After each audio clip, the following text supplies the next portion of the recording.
Unidos Outreach es una organización sin fines de lucro, dedicada a asistir a la comunidad inmigrante de bajos recursos en varios trámites migratorios. Además, nos dedicamos a informar a la comunidad inmigrante sobre las últimas noticias de inmigración y ofrecemos talleres gratuitos.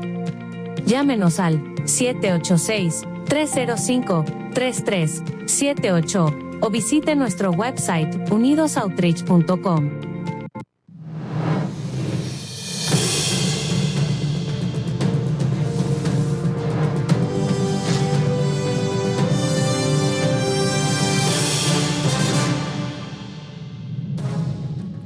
Feliz lunes 17 de agosto, esto es FDP Noticias, yo soy Germania desde Miami y desde Costa Rica me acompaña como siempre Jovel. Jovel, que hoy estrenó Agárrate Costa Rica, hoy al mediodía, tuvo una gran respuesta. Si no lo vieron en vivo, no se lo pierdan, lo pueden conseguir en nuestro canal de YouTube.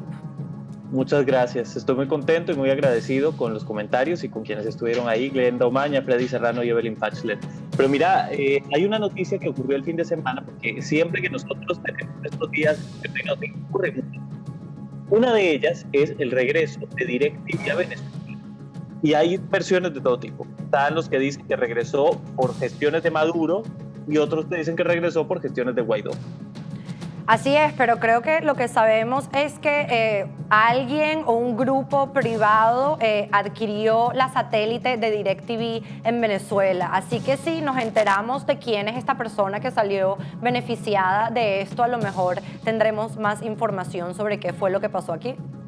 Exacto. Hay que ver cómo se desenreda este montón de grises, ¿no?, que tienen que ser esclarecidos en torno al regreso de DirecTV a Venezuela.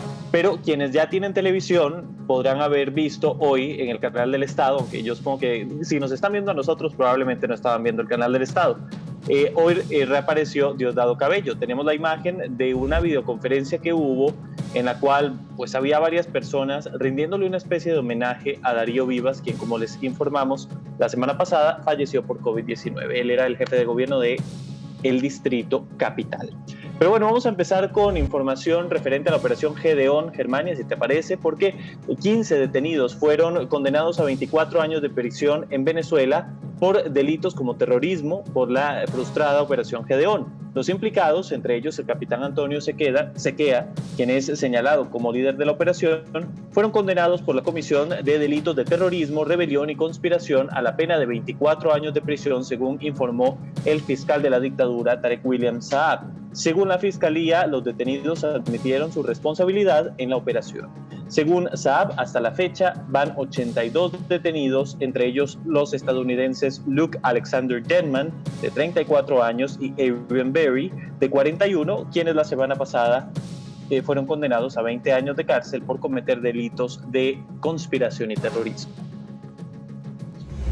Y Venezuela ahora está todavía con menos opciones para obtener gasolina. Esto después de que Estados Unidos el viernes anunciara la incautación de 4 cargamentos iraníes que se dirigían a Venezuela cargando combustible. Y esto a lo interno ha provocado nuevas protestas por la escasez de combustible. El Departamento de Justicia de Estados Unidos dijo que había confiscado aproximadamente 1,1 millones de barriles de combustible de una flotilla de 4 buques que tenían como destino Venezuela. Aunque las refinerías de Venezuela tienen capacidad para procesar unos 1,3 millones de barriles de crudo al día, están produciendo poco combustible debido a los años de desinversión y la mala gestión de la compañía estatal Petróleos de Venezuela. Los envíos de combustible de mayo y junio desde Irán, que según funcionarios estadounidenses se pagaron con oro venezolano, aliviaron de manera temporal el suministro de combustible y redujeron las largas filas en las estaciones de gasolina en muchas regiones del país. Pero hay señales crecientes de un empeoramiento por la escasez de combustible en los últimos días.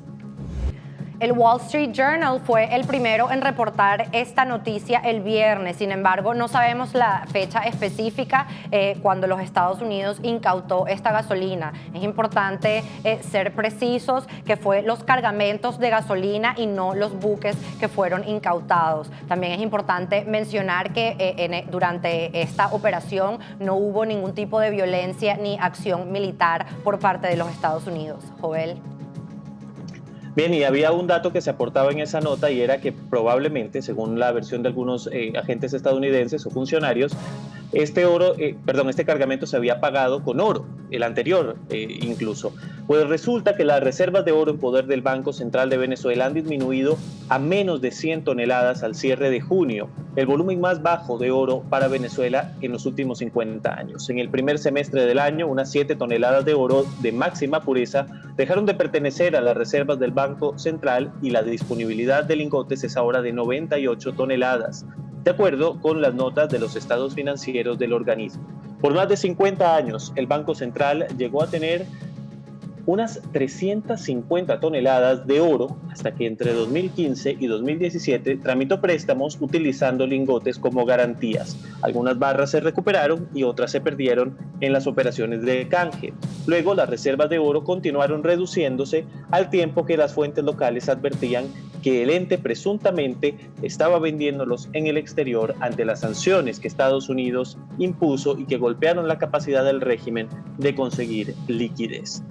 Vamos a hablar ahora de una actualización que tenemos con respecto al caso de monómeros. Tras la investigación publicada por Patricia Poleo en factoresdepoder.com y en su programa Agárrate sobre el caso de monómeros, la periodista envió las pruebas a la fracción 16 de julio. Hoy el diputado Luis Barragán publicó la columna que ven en pantalla en el portal opinioninoticias.com, en la que consideró que la gravedad de los señalamientos hace que se imponga urgentemente la creación de una comisión especial que a corto plazo investigue y establezca las responsabilidades y que haya una búsqueda de las responsabilidades con respecto a monómeros, que está constituida esta fracción que ellos quieren conformar por representantes de las fracciones parlamentarias genuinamente constituidas. El diputado considera que las duras y extraordinarias circunstancias políticas que suelen invocarse para justificar este tipo de ineficiencias no son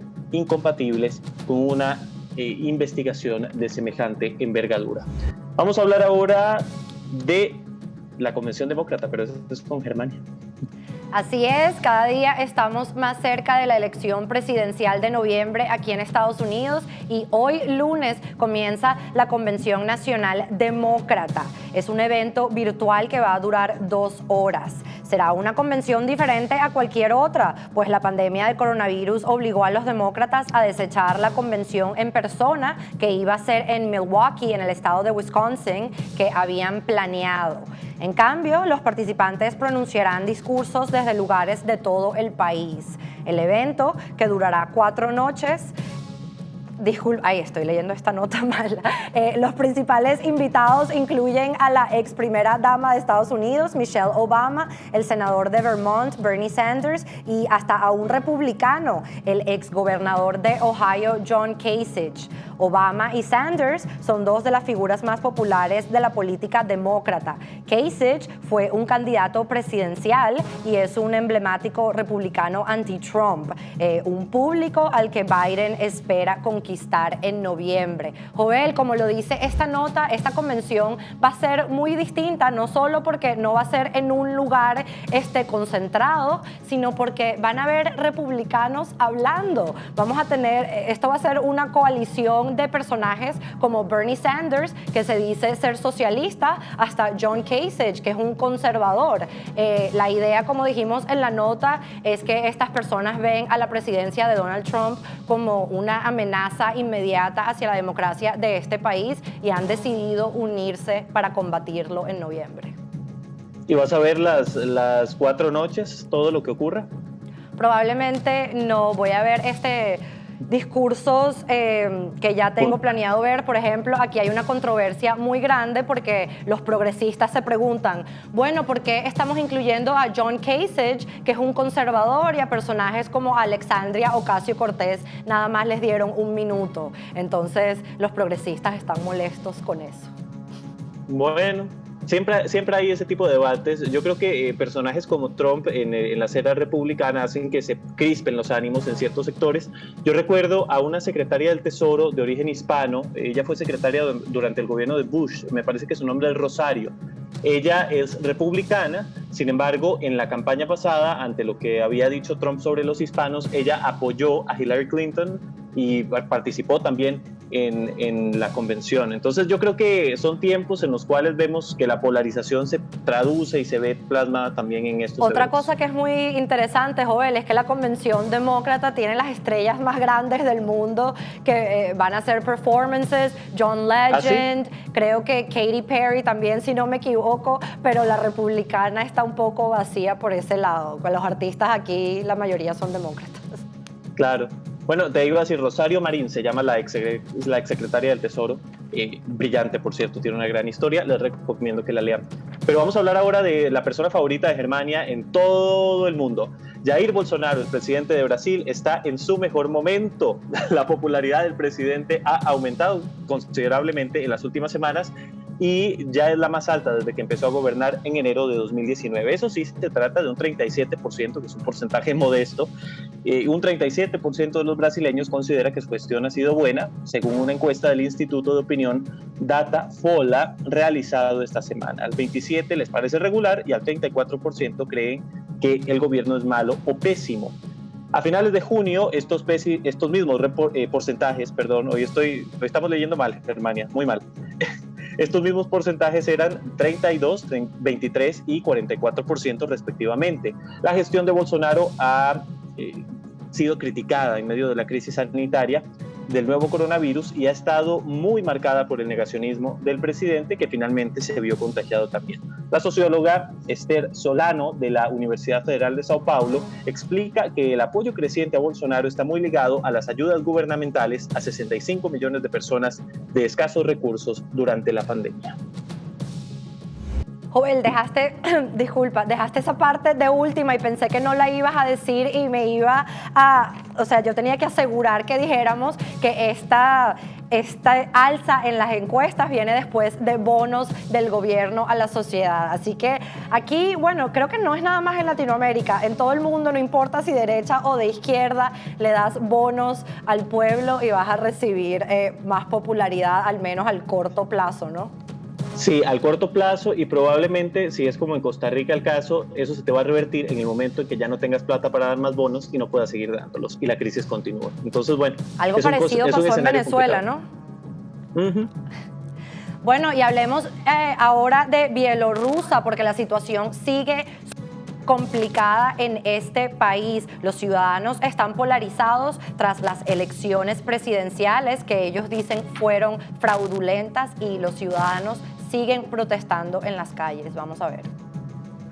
Miles de manifestantes se congregaron de nuevo el sábado en Minsk contra la reelección del presidente Alexander Lukashenko, quien se entrevistó por teléfono con Vladimir Putin para tratar lo que a su entender es una agresión contra su país y toda la región.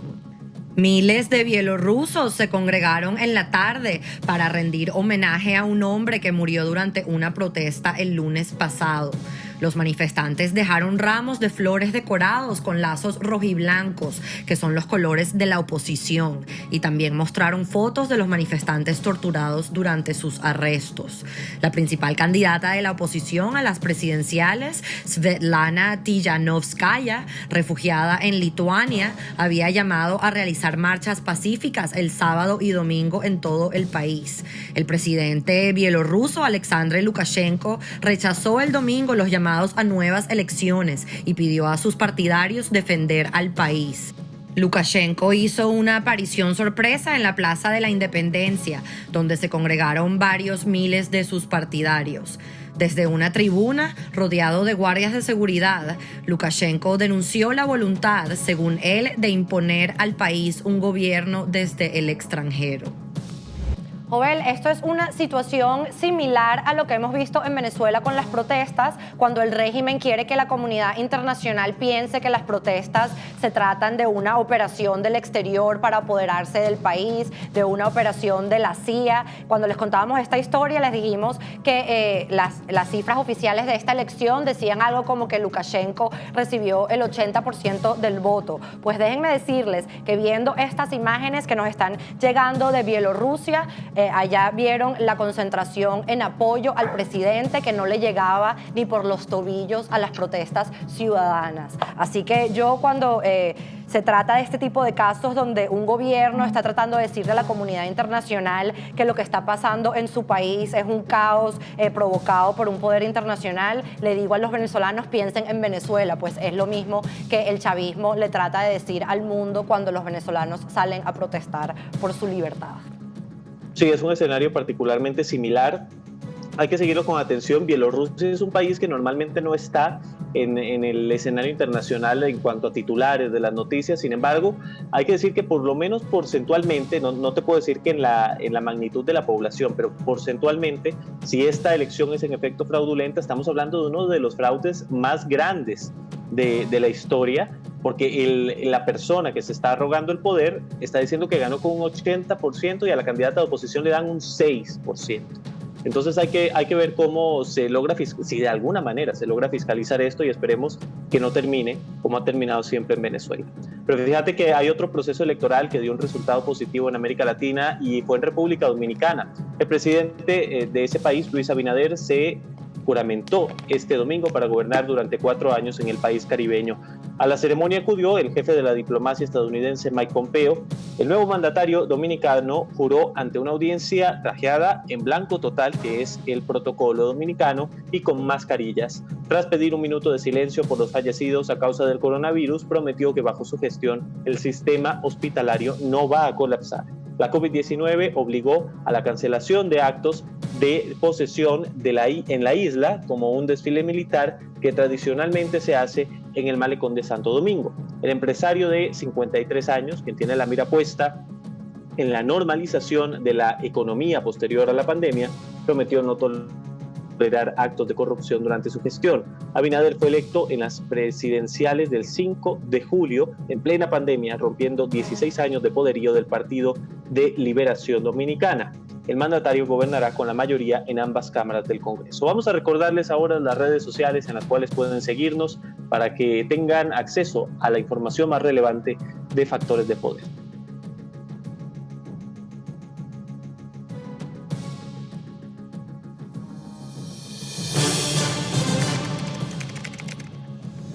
Y el coronavirus sigue avanzando por el mundo, así que vamos a chequear el mapa para que Joel nos cuente cómo va la cosa. Bueno, no vamos tan bien como quisiéramos. Son 21 millones de casos, Germania, los que hay ya confirmados en todo el mundo, 5,5 millones prácticamente en los Estados Unidos, en Brasil 3.340.000.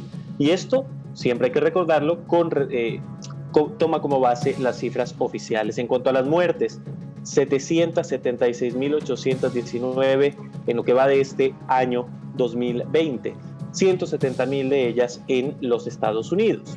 En Europa aceleraron las restricciones ante la segunda ola de contagios. El Reino Unido impuso una cuarentena a los viajeros provenientes de Francia, por ejemplo, también de Holanda y de Malta. Y la medida sigue vigente para viajeros que provengan de España, Bélgica, Andorra y Bahamas, que están en medio de un rebrote del virus. En París se ampliaron las zonas de uso obligatorio de la mascarilla. En Madrid, en la Plaza de Colón, y eso lo vamos a ver a continuación, se realizó una manifestación negacionista de la pandemia. Los participantes dejaban de manifiesto su desacuerdo con el uso obligatorio de la mascarilla porque aseguran que la pandemia es falsa. Vamos a escuchar un poco del reporte de la televisión española.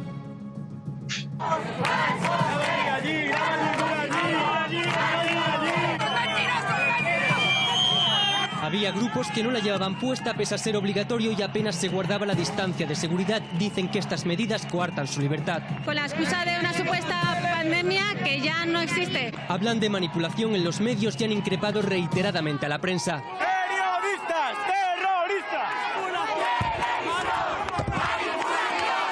Una movilización que ha intentado impedir sin éxito la Organización Médica Colegial. Aseguraba que podría significar un atentado grave contra la salud pública. Mientras tanto, en Bogotá se ampliará por 2 semanas más las cuarentenas obligatorias en 7 sectores de la ciudad. La ciudad de 8 millones de habitantes registra hasta el momento casi 150.000 casos y alrededor de 4.000 fallecidos, cifras que equivalen a una tercera parte del total de los 433.805 casos y de los 14.145 muertos a causa del COVID-19 en todo el país. Esta cuarentena adicional será entre el 16 y el 30 de agosto en 7 de las 20 localidades en que está dividida Bogotá y obligará a 1,28 millones de personas a restringir su movilidad. La medida solo autoriza a una persona por familia a salir a supermercados, a comprar alimentos o a farmacias para adquirir medicamentos, aunque por casos de fuerza mayor se podrá salir a citas médicas. Bueno, vamos a hablar un momento de nuevo sobre España. Las autoridades decidieron que se ha decretado el cierre de las discotecas y la prohibición de fumar en la calle como parte de las nuevas medidas para contener el rebrote del coronavirus. El ministro de Sanidad, Salvador Illa, presentó una serie de medidas que aplican en todo el territorio tras una reunión de emergencia de las autoridades sanitarias con los presidentes de todas las regiones de España. Los restaurantes y otros bares deberán cerrar a la 1 de la mañana y no podrán recibir clientes pasada la medianoche. Estará prohibido fumar en la calle, salvo que se pueda mantener la distancia de los 2 metros, y en las residencias para ancianos las visitas serán limitadas y los nuevos residentes deberán presentar un test de coronavirus para su admisión. Aquí una tormenta me acaba de asustar de tal manera, un trueno durísimo aquí en Miami. Pero bueno, en Argentina el presidente Alberto Fernández también amplió la cuarentena hasta el 30 de agosto.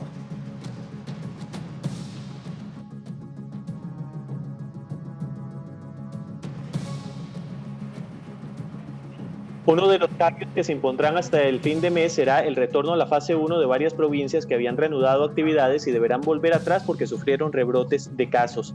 Tartagal, La Rioja Capital, Chamical, Santiago del Estero, Capital, La Banda serán 5 ciudades que retrocederán a la etapa más estricta del aislamiento social preventivo y obligatorio. Se sumarán al área metropolitana de Buenos Aires, a Ledesma, Manuel Belgrano, El Carmen y San Pedro Jujuy, Río Gallegos, Santa Cruz y Río Grande en Tierra de Fuego. El presidente no dio precisiones sobre si continuará la prohibición de encuentros sociales en todo el país, pero responsabilizó a este tipo de actividades por el aumento en los contagios en los últimos días. Esa es la situación en Argentina. Aquí se está cayendo la ciudad en estos momentos. Reporting live, noticias de última hora, se está cayendo Miami. Un diluvio. Dios, impresionante. No sé, ¿será que se escucha? Porque tú escuchas algo. Yo no escucho nada, pero te escucho perfectamente. Bueno, esas fueron las noticias de hoy y del fin de semana. Por irse de vacaciones, qué dichosa, porque la vi en la playa, subió una foto. Sí, todo el mundo, ella está de vacaciones, pero aquí el resto de nosotros tenemos que seguir trabajando.